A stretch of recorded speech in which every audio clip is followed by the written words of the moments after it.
Dans une nouvelle vidéo, c'est Philippe de la chaîne Investir pour être libre. Donc le thème de cette vidéo, ça va être: faut-il acheter les actions des gérants, ce qu'ils nous proposent, ou faut-il les fuir? Tout d'abord, je te demanderai de t'abonner à la chaîne, de liker la vidéo si ce n'est déjà pas fait, et penser à mettre la cloche des notifications comme indiqué tout en bas. Donc pense toujours à mettre cette cloche des notifications et t'abonner à la chaîne, car chaque semaine, je te fais des vidéos parlant de la bourse sur des thèmes différents et je te montre aussi mon portefeuille. Donc, à de suite pour la vidéo concernant les valeurs à acheter ou pas. Et en même temps, nous allons faire le topo des marchés de cette semaine. Point rapide sur les marchés financiers. Nous voyons que le Dow Jones est revenu donc à la hausse. Donc sur les 5 jours, très bien. Et sur le mois, il est remonté. Il n'est pas encore atteint les 43 500 points comme il avait atteint les 6 mois. Donc on y est bientôt. Il n'y a pas grand-chose à faire, mais il va y arriver. Le S&P 500, il avait atteint les 6000 points. Donc là, on est un peu plus presque à aller à 500 points de son plus haut. Les 3 mois, sur les 6 mois, il va monter. Et le Nasdaq Composite, il avait atteint les 21 000 points. Donc là, est-ce qu'il va y arriver? Je pense que oui.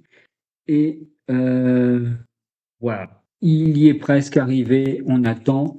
Et bien sûr, donc le VIX qui est descendu à 17, du moment qu'il n'est pas à 22, c'est excellent. En Europe, nous sommes à donc sur le DAX, il est en hausse. Sur les 5 jours, il est en baisse et sur le mois, il est en hausse. Sur le FTSE, donc là, c'est une autre paire de limonade. Il est en hausse sur 5 jours et sur le mois, il est en hausse. Et on voit que le CAC 40, il est remonté à 7884. On est à aller à 600 points de son plus haut. Il va revenir sur le mois, il est remonté, et sur les 6 mois, voilà. Donc on devrait arriver bientôt sur les plus hauts, sur maintenant le Eurostock 50, pareil, il est monté, et pareil sur celui-là. Maintenant, on va voir l'Asie. Donc l'Asie, c'est baissier, on sait ce qui se passe, les problèmes en Chine, tout ça. Bon, et puis après, on voit que tout est remonté. Bon, plusieurs valeurs sont remontées à la hausse, il n'y a pas de souci. L'Asie est repartie en hausse. Maintenant, on va voir un petit peu les devises. Donc les devises aujourd'hui, donc l'euro-dollar, il est en baisse, il était à 1,14 $, aujourd'hui il est plus qu'à 1,11 $. Donc les tensions commerciales ont baissé, l'euro-GB tout baisse, et maintenant le plus important, donc la crypto-monnaie, est-ce qu'elle est remontée? Alors, la crypto-monnaie, donc le Bitcoin, est redescendu à 92 000 $, il est à 103 000. Bon, est-ce que ça va monter? On ne sait pas, ça va peut-être repartir à la hausse. L'Ethereum, pareil, c'est remonté. Maintenant, le thème principal de cette vidéo, c'est: faut-il acheter des valeurs qui sont proposées donc par les gérants de sociétés? Alors, on va aller voir quelques sociétés, notamment celle-ci. Donc, Syncom, alors, est-ce que ça vaut le coup de l'acheter? Alors, on va aller voir tu vois que sur plusieurs mois, elle est haussière, mais sur l'année, est-ce qu'elle est réellement haussière? Et le plus intéressant, c'est de voir sur le très long terme. Alors, on va aller le recopier. Tac. Oh là là! Donc, on va aller le recopier et on va aller chercher. Hop. Copier et on va aller sur le Pro Time ici. Donc, on va les recopier et on va les voir. Est-ce que ça vaut vraiment le coup d'acheter cette valeur? Et on va s'apercevoir que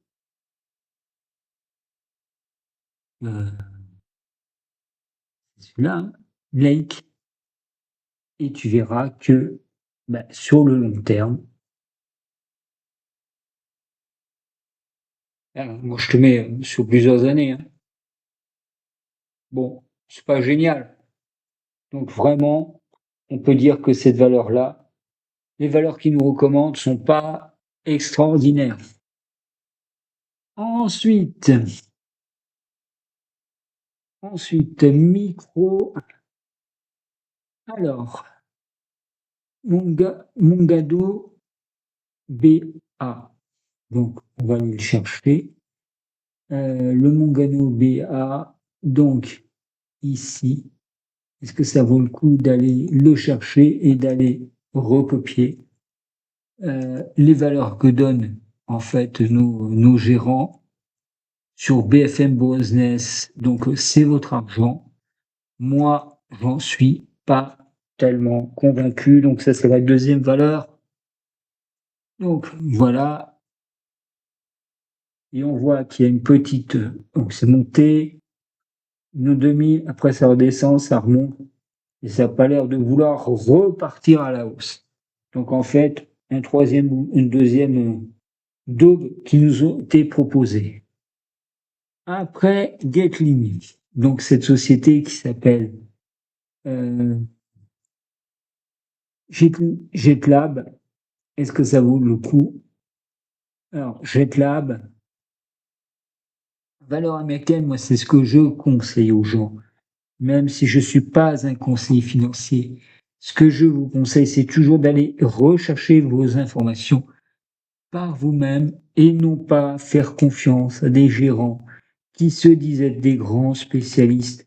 En réalité, ce qu'ils veulent, c'est vous vendre leur petit truc, mais en réalité, ils se moquent bien de vous. Alors, pareil ici, on va le faire. On va aller sur le Pro Real Time. C'est pas extraordinaire, hein. On va aller le voir, on va le recopier. Boum. Voilà. Et tu vois que sur le long terme, boum, elle est perdante. Voilà, il ne fait que baisser. Et là, je t'en donne que 3, hein. On va en prendre une quatrième, bon, qui a l'air d'être assez connue. C'est donc Salesforce. Alors, Salesforce, qui a l'air d'être une valeur quand même sur le temps qui est assez résiliente, Salesforce, et on va voir ce que ça donne. Alors, Salesforce, est-ce que ça vaut le coup d'aller sur cette valeur?